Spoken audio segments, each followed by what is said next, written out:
What would you do in the heart of the Amazon? When your purpose is clear, you serve the purpose. When you don't have a purpose, you're confused. You can be a victim. But if you serve a purpose, you just become a servant. I became a servant of one thing. Life needs to be maintained. Because now I needed to stay alive. There was no place for fear, just place for action. Victim is a state of mind, is not a real situation.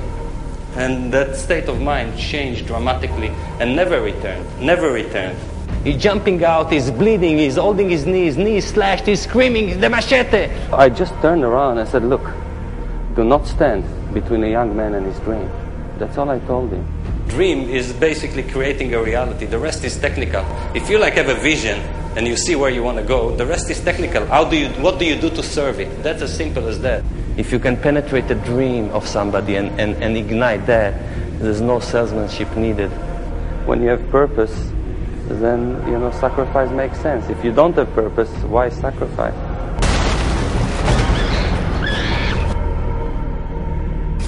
What did I tell you?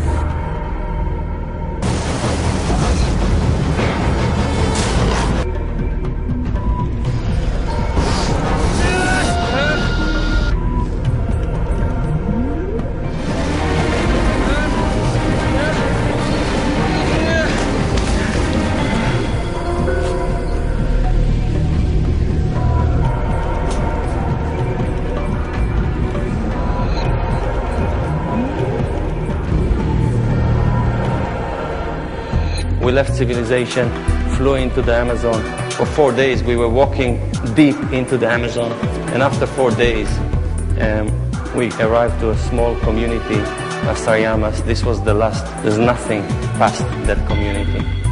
For 4 days we were walking down a trail. Now there's no trail. And when there's no trail, how do you make the next pass? Do you take the machete and cut the vegetation?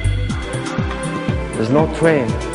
The only things that we could follow were little tributaries, rivers, creeks, and because the water source will guide us through the forest. But walking by the water is the hardest, because the closer to the water, the denser the vegetation. So what we did, we jumped into the rivers, into the creek, and we're trying to walk as much as we could in the water. Completely wet, our stuff heavy, starting developing blisters and rashes. It wasn't easy at all. And we walked like that for a day, and nothing to eat. And we're starving, but we have no food, because Carl said it's very silly to take food into the Amazon. We have rice, we have beans, and we have a shotgun.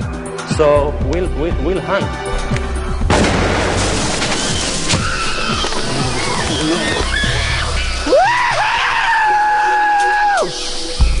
But on the river, everything changes. Carl is like a shaved Samson.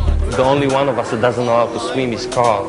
So on the raft, Kevin is taking leadership, but Carl is not about to give leadership up. So both of them are fighting and screaming, and Kevin is giving instruction, Carl is giving the opposite instruction, and we are split. Marcus follows Carl, and I stayed by Kevin. The river became very narrow as we entered the canyon. The sheer cliff started building from both sides. We started shooting rapids when we hear a terrible noise, and we see the huge rock, and then came the heat. And before we know it, we're on the boulder, hanging on the raft, climbing back on the raft, on the boulder. The other side is the waterfall. We stand on the waterfall with our raft trapped in the middle.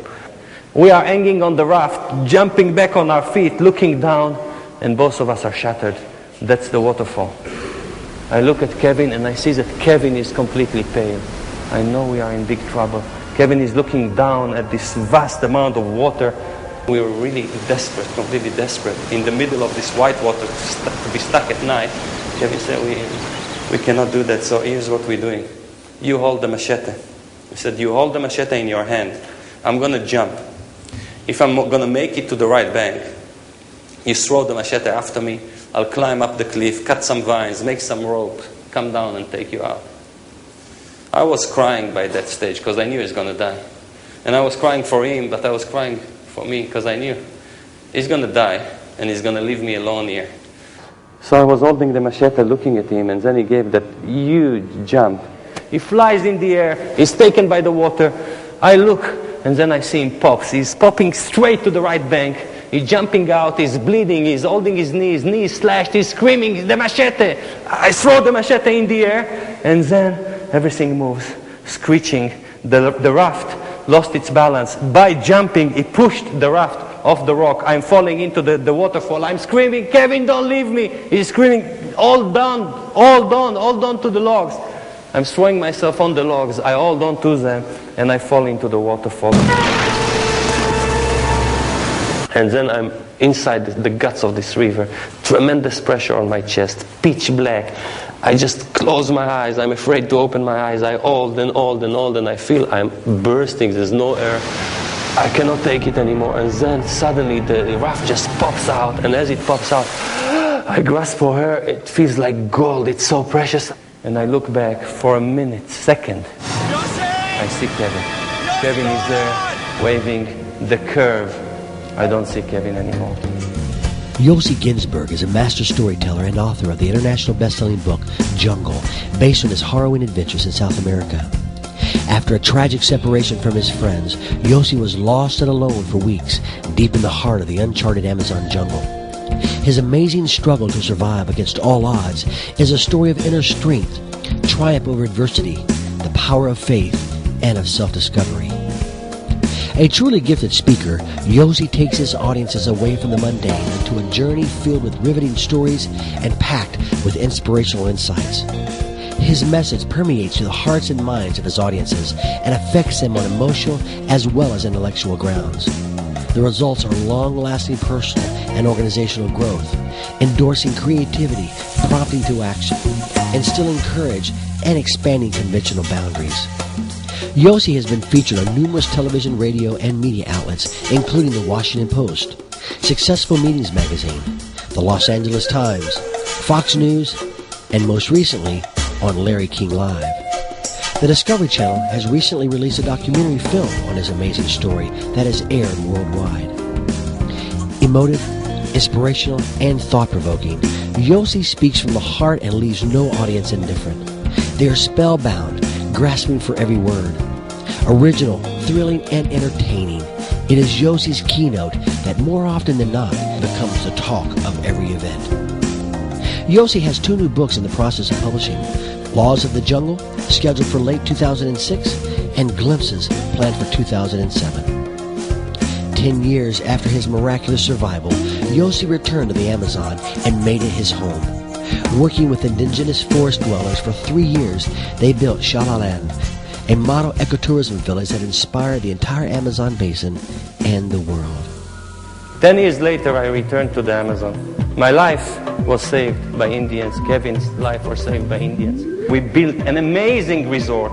Thousands of people from all over the world have been there, and many, many more thousands are flying.